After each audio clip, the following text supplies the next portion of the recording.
Bueno, vamos a darle comienzo una vez más a este curso de decoración de interiores, ya en su clase o módulo número 4.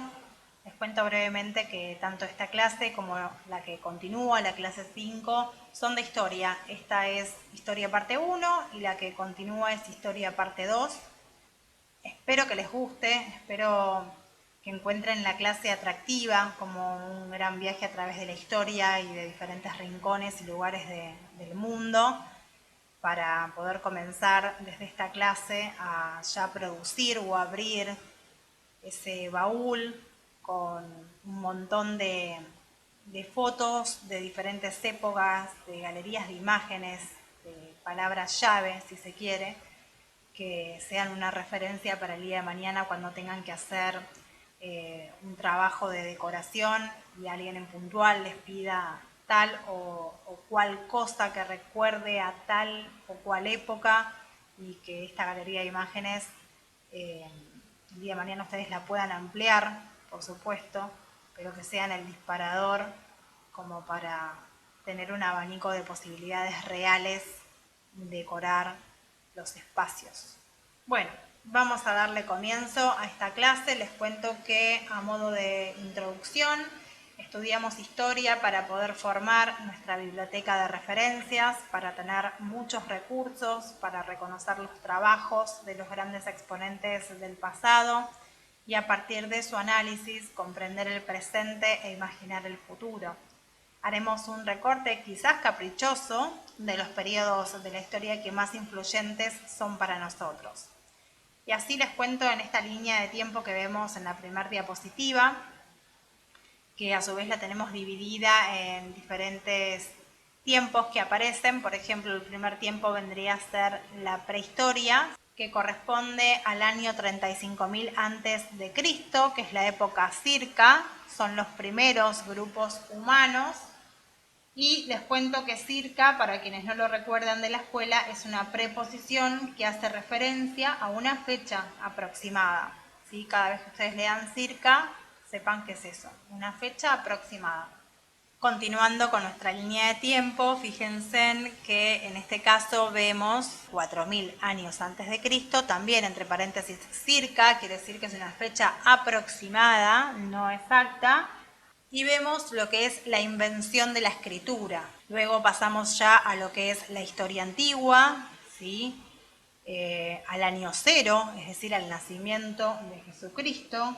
Luego vamos al año 476, historia medieval, ¿sí? Es el fin del Imperio Romano de Occidente, hasta 1492, descubrimiento de América. Luego tenemos lo que es la línea de tiempo de la historia moderna. Llegamos a 1815, el Congreso de Viena, la historia contemporánea. Y así vemos que en todos estos casos, estos diferentes momentos, épocas que nombramos muy brevemente, a modo de introducción, vamos a ver elementos de arte prehistórico, el arte del mundo antiguo, el arte de las civilizaciones fluviales, el arte griego, romano, el arte románico, el gótico, el renacimiento, el barroco, el neoclasicismo, el siglo XIX y el siglo XX con las vanguardias. Pero bueno, como dijimos, vamos a hacer este recorte quizás caprichoso y quizás realmente historia andaría como para 4 clases si uno se detiene en un montón de cuestiones, pero como el curso dura 4 meses y es muy profundo en cuanto a los temas que se desarrollan, porque necesitamos hacer toda esta galería de imágenes para que ustedes, cuando lleguemos a las clases que se acercan más a la profesión, donde ustedes tienen que desarrollar un programa de necesidades y presentarlo de una manera concreta, de una manera abstracta y ver qué tipo de materiales y de mobiliario y de iluminación y de color y de distribución se va a usar para esos diferentes ambientes de uso personal o para otros. Es de suma importancia tener en claro esta línea de tiempo. ¿Por qué? Porque muchas veces puede venir un cliente que viajó por el mundo y que te pide que en algún rincón de su casa sí o sí le pongas ese tapiz que trajo de su viaje a Egipto, o que le des directamente un toque estilo egipcio o oriental a algún sector de su casa, por ejemplo a un comedor o a un living, y poder saber qué elementos, qué formas, qué colores nos transportan y nos llevan a esa sensación de ese momento de la historia o de ese lugar puntual, nos va a hacer más fácil la tarea en sí como decoradores de interiores. Por eso tiene mucho que ver también estas tareas que desarrollamos con comprender los diferentes momentos de la historia y del arte y cómo se fue desarrollando y evolucionando en sí la arquitectura y la decoración de interiores. Bueno, entonces comenzamos por Egipto, vamos del año 2700 al año 30 a.C., la civilización del Nilo. Características de este arte decorativo egipcio son el uso de colores vivos, de formas geométricas y líneas rectas, representación de flora y fauna y una arquitectura colosal. Por eso les pongo en esta primera gráfica estas imágenes donde vemos este tipo de líneas, de trazos y de colores para que ustedes vayan agregando, como dije hace un rato, a su galería propia imagen. Continuamos con esta imagen de referencia a la pirámide de Gizeh, el trono de Tutankamón. Fíjense con todos los detalles que ya tenían en ese entonces. Fíjense en la arquitectura colosal, ¿sí? Imponente. Siempre nos hacemos, creo todos, la misma pregunta, ¿no? ¿Cómo en ese momento, sin tener la maquinaria que tenemos hoy, los estudios arquitectónicos y la ingeniería, cómo se pudo construir una arquitectura tan imponente y perdurar durante tantos años, ¿no? La imagen que sigue son los motivos de la arquitectura en sí egipcia. De nuevo, fíjense en mucho trabajo de líneas, de curva, de contraturba, de mucho trabajo de contraste con color, ¿sí? Muchos tonos rojizos, amarillos, anaranjados, negros. La diapositiva que vemos en pantalla es del templo Abu Silver, también de Egipto. Fíjense en qué arquitectura monumental, a gran escala, qué trabajo puntilloso, ¿sí? Los tallados con su escritura. La imagen que vemos en pantalla es una especie de perspectiva de un templo egipcio, ¿sí? Muy generalizado, como para que nos demos una idea de cuáles eran los elementos o ambientes que sí o sí ellos solían utilizar y que no les faltaban en su arquitectura para esos tiempos. El número 1 es el pílono, el punto número 2 es el obelisco, el punto 3 es la sala hípetra, el punto 4 es la sala hipóstila, el 5 es la sala de la barca y el 6 es la sala de Dios. Lo bueno de ver esta distribución que ellos ya tenían era su arquitectura. Nos hace reflexionar desde ese lugar. Fíjense en las distribuciones, las diferentes salas. La imagen que sigue es de Grecia. Ya estamos en el año 1200 a.C. hasta el año 146 a.C. Es la Acrópolis de Atenas. Siglo V a.C., liderazgo de la ciudad de Atenas entre las polis griegas. Pericles encomienda la reconstrucción de la Acrópolis a su amigo Fidias, que era el escultor más importante de la época. La Acrópolis estaba ubicada en lo alto de una colina. Su acceso estaba franqueado por una entrada monumental en mármol, que eran los propilios, y el Partenón es el templo más importante de este complejo en homenaje a la diosa Atenea. Era más grande de lo habitual, medía 30,88 por 69,50 metros y constituyó una obra revolucionaria para la época. ¿Se acuerdan que en la clase número 2 ya vimos, y en la de dibujo arquitectónico, cuando una arquitectura estaba colocada en escorzo, que es cuando está en oblicuo? justamente ¿para qué? Para que se vea el volumen en sí de la construcción, que se aprecie mejor su altura, su anchura y su profundidad. Bueno, ya en Grecia se construía en escorzo. En el sistema constructivo griego, los elementos de sostén y los pesos se hallaban perfectamente a la vista. La dimensión plástica de los elementos arquitectónicos los embellece y los individualiza, identificando claramente su función. Aquí en el dibujo de arriba vemos una sección, ¿sí? Es un corte vertical y separado para poder ver el interior.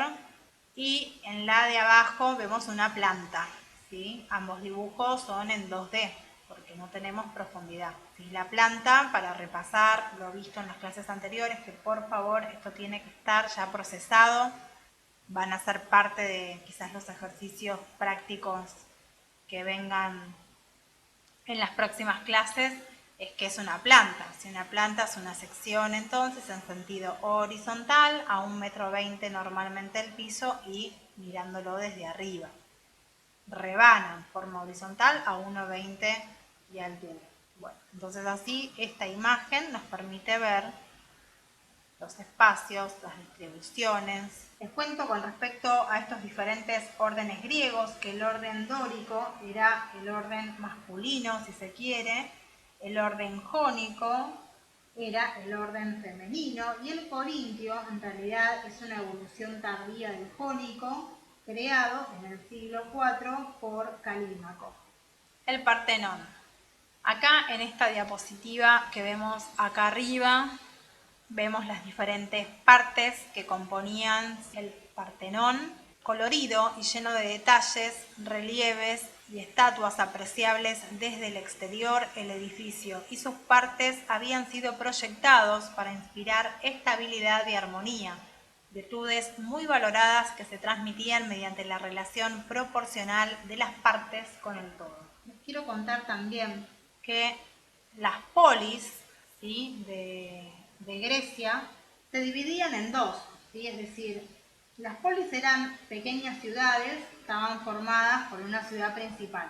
Entonces se dividían en dos, en polis altas y en polis bajas. Los propilios son vestíbulos antes del ingreso al santuario. En las polis bajas estaban las viviendas, las tiendas, los edificios públicos. Y las polis altas únicamente pertenecían a los edificios religiosos. Seguimos entonces y nos vamos, bueno, estos son los propilios de la Acrópolis y cómo era el acceso, ¿sí? Ellos caminaban, como dijimos, estaba ubicado en escorzo, primero veían todo el volumen alrededor y luego ingresaban por esta zona, ¿sí?, por los propilios de la Acrópolis. Ven que la gente va hasta el fondo. Y así llegamos a Roma, que va del siglo V a.C. al siglo V. La civilización romana toma de la arquitectura griega su vocabulario. Sí aparecen nuevos sistemas constructivos ya en estos tiempos, con el uso del hormigón, que permitió el crecimiento ilimitado del espacio interior mediante la incorporación del arco, la bóveda y la cúpula. El Panteón es un templo construido en Roma por el emperador Adriano a partir del año 121 después de Cristo. Y fíjense en que esta imagen que vemos acá es una sección porque tenemos un corte hecho en sentido vertical está cortado, seccionado y separado para que nosotros podamos ver el interior, su distribución. Y les cuento que el piso es de mosaicos de mármol en cuadrados y círculos dentro de cuadrados de distintos colores de granito, mármol y pórfido. El entablamiento de las columnas y las pilastras no cumplen una función de sostén, sino que es decorativo. El sistema de descargas y de sostén se articula a través de los muros realizados con mampostería y hormigón. El edificio, circular de 44 metros de diámetro, está limitada por un muro cilíndrico sobre el cual descansa una cúpula semiesférica. La escala es monumental. El diámetro externo de la rotonda ciega que forma es de 28 metros y está construido por dos niveles de aproximadamente la misma altura, cerca de 22 metros cada uno. La cúpula se halla abierta en el cenit por el óculo. Cerrada la puerta de acceso, que es la única fuente de luz, se hace resaltar la policromía de los mármoles que revisten el muro y los casetones de la cúpula. Esta es la imagen de la cúpula del panteón. El interior del panteón envuelve de tal manera que cualquier dirección es la principal, cualquier punto de vista es bueno. Los visitantes se encuentran con una inesperada explosión del espacio. La nave central es de gran homogeneidad, sin ningún elemento de sujeción. Todo el empuje de la cúpula de mampostería descansa en el muro cilíndrico de contención. Acá, como podemos ver, tenemos un alzado frontal, un alzado lateral, una planta y una sección longitudinal. Este es un dibujo, una perspectiva de la fachada y esta es una interna. El panteón. La nave circular tiene una abertura equivalente a la radio. La cúpula, del mismo diámetro, es exactamente semiesférica y su altura es igual a la de la nave, de manera tal que el espacio interior puede contener una esfera perfecta. La cúpula representa la bóveda celeste.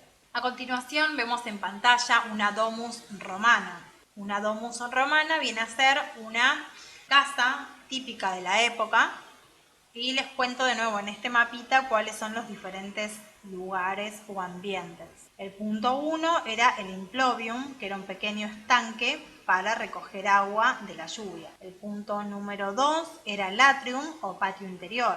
El punto número 3 es la taberna o el local comercial. El punto número 4 es el peristilum, que es el patio con jardín.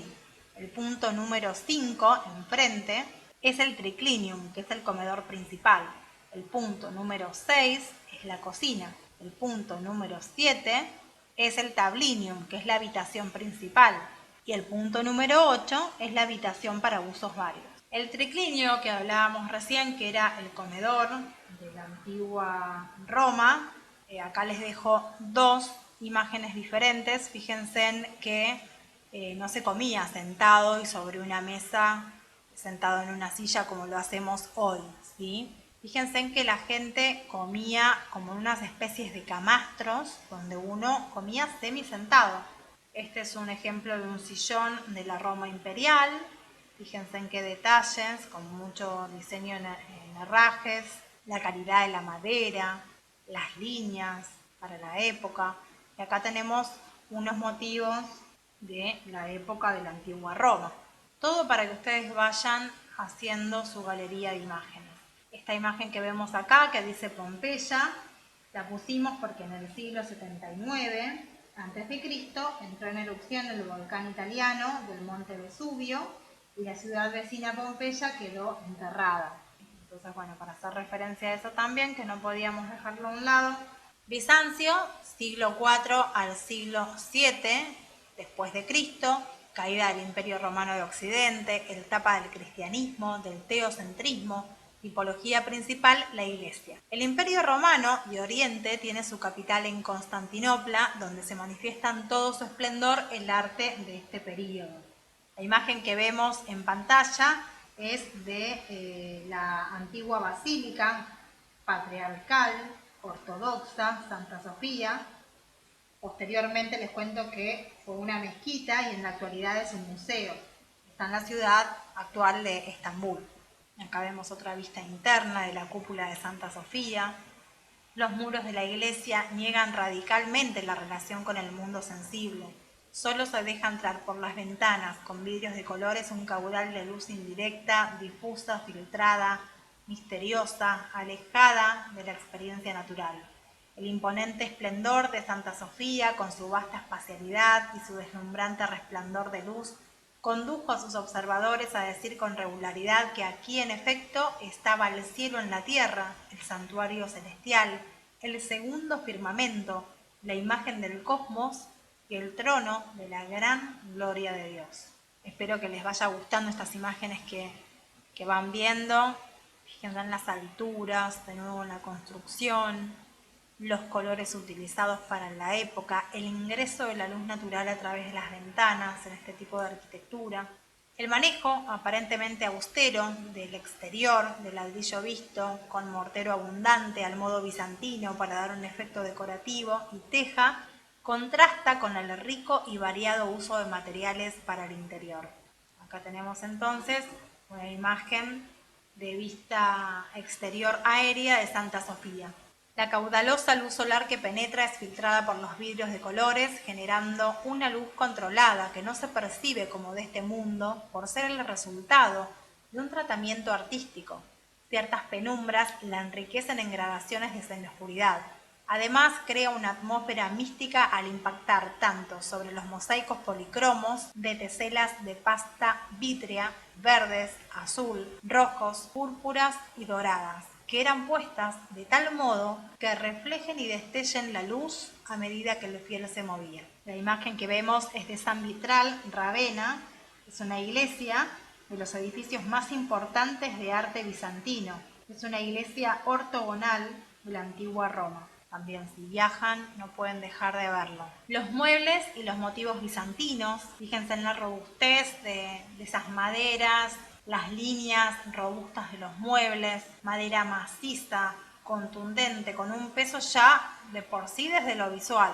Los motivos bizantinos, y acá tenemos dos imágenes también de San Vitral de Ravenna con motivos religiosos de su interiorismo. El gótico, llegamos así ya al siglo XII, al siglo XV, es la Edad Media. El espacio de la catedral gótica no puede ser definido como una estructura cerrada y de límites firmes y precisos. Sus límites se presentan como algo fluido, inacible y transparente. Características de este espacio interior son la ingravidez, la verticalidad, el apoyo invisible y la estructura diáfana. En el interior de una catedral gótica se simula anular la gravedad para lograr un espacio que esté por encima del mundo terrenal. Esto se debe a que el aparato de sostén ha sido trasladado hacia afuera y es invisible desde el espacio interior, lo que se define como apoyo invisible. La imagen que vemos en esta diapositiva es la Catedral de Chartres, está en el departamento de Eure y Loire, a unos 80 kilómetros de París, y les cuento que la misma tiene una altura total de 113 metros y unos 4.800 metros cubiertos. El desarrollo del estilo gótico alcanzó su apogeo con las catedrales construidas a partir de finales del siglo XII. La Catedral de Chartres es un claro ejemplo. En su interior es un edificio carente de decoración. Las grandes vidrieras, por su color y luz, contrarrestarían la sencillez de la arquitectura. Los capiteles están decorados con follajes y motivos florales, aunque siguen siendo muy sencillos. Ahí tenemos una vista también exterior de la Catedral de Chartres. En el sistema gótico se alteraron las funciones tradicionales del muro, convirtiéndose en un telón translúcido de vidrio de color. Asimismo fueron desplazadas funciones como soporte de decoraciones, como la pintura mural o el mosaico. La superioridad del vitral translúcido sobre el fresco o los paneles opacos está basada en que la relación de los colores y sus valores cambian permanentemente con la luz del sol, que se va renovando según las diferentes horas del día y las estaciones del año. Es decir, que si nosotros vamos a visitar, por ejemplo, esta iglesia de Notre Dame, los vitrales, si nosotros la recorremos en invierno, nos van a dar una intensidad de tono y de color y de luz, y la sensación va a ser muy diferente a si la recorremos en pleno verano. Notre Dame, para quienes no saben, es la designación en francés para Nuestra Señora en referencia a María. Y acá tenemos un banco gótico de madera, repito, mucha robustez en la línea de mobiliario de la época, mucha madera oscura, siempre la madera oscura va a trasladar a estos momentos de antigüedad, un mueble antiguo. Rosetones de la Catedral de Chartres, concepto de la Edad Media, espacio sacralizado a través de la luz. Llegamos al Renacimiento y manierismo. Ya estamos en el siglo XV al siglo XVI, periodo de transición entre la Edad Media y la Edad Moderna. El diseño de interiores del Renacimiento, manierismo y barroco se caracterizó por el empleo de formas estilísticas de la antigüedad greco-romana y por la utilización de un sistema ordenado de proporciones geométricas. La espacialidad así configurada fue evolucionando de propuestas simplificadas y definidas a soluciones de gran complejidad y ambigüedad. La imagen que vemos en pantalla es de Santo Espíritu en Florencia y el autor, el arquitecto, fue Brunelleschi. Fue el arquitecto que además fue escultor y fue orfebre, renacentista italiano, que bueno, fue el autor de esa arquitectura. El interior es el mejor ejemplo de la arquitectura del Renacimiento. El diseño de interior adquiere efectos escenográficos sorprendentes. La imagen que vemos en pantalla pertenece al Palacio Medici Riccardi de Di Bartolomeo. Aquí ya se le empezaba, ¿sí?, de hace un tiempo para acá, a dar muchísima más importancia a lo que era el interiorismo. Ya no solo la arquitectura, sino el interiorismo, ¿no? Todo lo que acompaña, la luz, el mobiliario, los colores, las texturas. El hombre del Renacimiento creía en un cosmos ordenado, imaginaba el cosmos en términos numéricos y consideraba la arquitectura como una ciencia matemática cuyo objetivo era hacer visible el orden cósmico. Se sistematizan los estudios de los artistas en tratados, lo que demuestra sin duda el creciente interés por el rigor de carácter científico aplicado a la creación artística. El espacio de los edificios renacentistas es diáfano y unitario y están iluminados por una luz limpia y blanca. La imagen que vemos en pantalla es la iglesia del Redentor en Venecia y el arquitecto fue Andrea Palladio. Él fue un arquitecto italiano de la República de Venecia, trabajó mucho en la ciudad de Vicenza y en Venecia. Escribió 4 libros de arquitectura. La imagen que vemos en pantalla pertenece a la Capilla Pazzi, es una basílica de la Santa Croce en Florencia, en Italia, del año 1429 y el arquitecto fue Brunelleschi. Fue la última obra de Brunelleschi, fue encargada por la familia Pazzi. Les cuento que aquí se ingresa por un claustro de la Basílica Santa Croce y están ubicadas en el mismo jardín. En la arquitectura del Renacimiento, el muro adquiere categoría propia y expresa sus propiedades ideales por medio de la decoración. La racionalidad de la visión en perspectiva, investigada experimentalmente por Brunelleschi, fija una nueva construcción intelectual del espacio. En el pórtico de la entrada de la Capilla Pazzi se combinan 2 bóvedas de cañón casetonadas muy ornamentadas con una cúpula coloreada.